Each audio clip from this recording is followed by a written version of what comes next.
Welcome to Mind and Language, the podcast, where we explore the fascinating interaction of psychology, linguistics, and education. I am your host, Shirley, and today we're diving into field that absolutely essential for anyone involved in language teaching and learning, psycholinguistics. Let us start with the fundamental questions.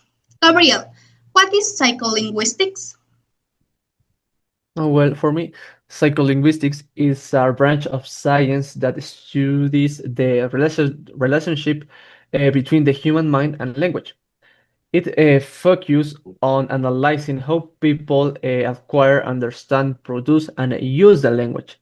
I mean, it investigates the mental process that occur when we speak, listen, read, or write. Okay, and Joanna? In my opinion, psycholinguistic is a science that studies how the human brain learns and understand and produces language. In other words, it analyzes the mental process we use when we speak, listen, read, or write. Okay, that's great foundation. Thank you. For me, psycholinguistics brights psychology and linguistics, studying how we acquire, produce, and comprehend language. Now, we hear things get really practically, especially for education in our audience. Understanding psycholinguistics isn't just academic, it has real implication for the classroom. Let me tour and the next questions. And Gabriel, why is psycholinguistics is important in teacher formation or training? Well, for me, the important teacher formation is the hollow teachers to understand how students acquire and process language, which help improves teaching strategies or helps identify language difficulties. Okay, and Karen? Improves teaching methods by understanding the cognitive process behind language acquisition, helps address student difficulties. Psycholinguistics helps teachers understand and explain the errors students, creates a better learning environment.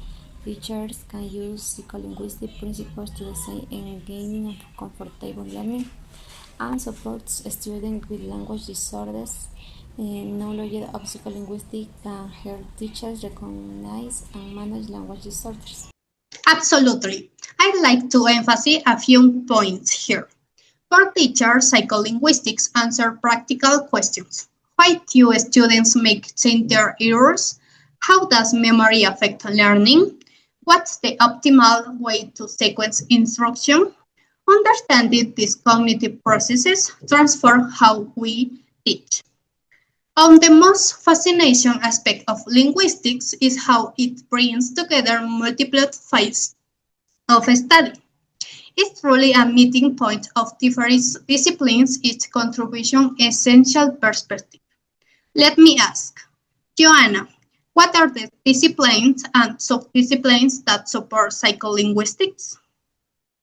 Well, psycholinguistics is supported by many disciplines as psychology, linguistics, and neuroscience, and connection. It also includes subdisciplines like language acquisition, phonology or phonetics, and syntax. Okay, and Karen? Psychology provides the framework for understanding the mental process involved in language. Linguistics provides the structure and systematic understanding of language itself. And cognitive science, an interdisciplinary field that integrates psychology, linguistics, computer science, and philosophy to study the mind. Key subdisciplines is neurolinguistics, studies the neural mechanisms in the brain that control language comprehension. Computational linguistics use mathematical and statistical modeling to represent and analyze natural language. Developmental psycholinguistics focuses on language Phonetics and phonology studies speech sounds and how the brain processes. Morphology examines word structure and how words are formed. Syntax studies the rules for how words are combined. Semantics deals with the meaning. Pragmatics investigates the role of context in the interpretation of meaning. Bilingualism studies how people learn, process, and use the word more language. Before we can truly understand psycholinguistics, we need to grapple with the fundamental questions that philosophers and science have debated for millennia. What is a language, Mayerly? Language is a system of communication that allows people to express thoughts, emotions, ideas through words, sounds, or symbols. And it's what connects humans and make it possible to share culture, experience, or knowledge. And Karin? Language is a communication of thoughts and feelings through an arbitrary signals such as voice, sound, gestures, or writing symbols. Language is a set of signals by which we communicate. Language is a primarily human and non-instinctive method of communicating ideas, emotions, and desires by means a system of voluntarily produced. Okay, our final questions takes us into more technical territory, but is a concept that's crucial for understanding how psycholinguistics thinks about language. What is the code is psycholinguistics, Gabriel? Well, for me, the code of psycholinguistics is to refer to the system of sign and rules that allows ideas to be transformed into words and sentences. Okay, and Mayerly? In psycholinguistics, the code refers to the system of symbols or linguistic rules that people use to communicate. It includes grammar, vocabulary, and pronunciation, the elements that allow message to be encoded and decoded between speakers and listeners.